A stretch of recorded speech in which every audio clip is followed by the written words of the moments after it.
Hey guys, and welcome to DDR Performance. Today, we've got the Toyota FJ Cruiser 2010 and up system to show you. This system comes with its own airbox or heat shield to insulate the heat dissipated from the engine. It also comes pre-installed with a velocity stack for you to install the filter on it easily. This also comes with the 3.5-inch intake pipe, which is made out of aluminum and also powder coated to insulate heat.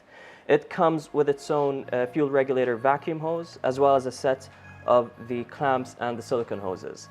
It also comes with a screw that assists you, or a guide we'd like to call it, that assists you in stabilizing the box in place.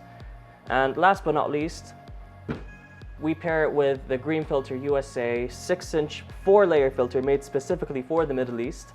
And we use these types of filters because of the harsh weather in the Middle East. Now, combined, the system gives you a total of up to 18 wheel horsepower. And to purchase the system, just click the link below.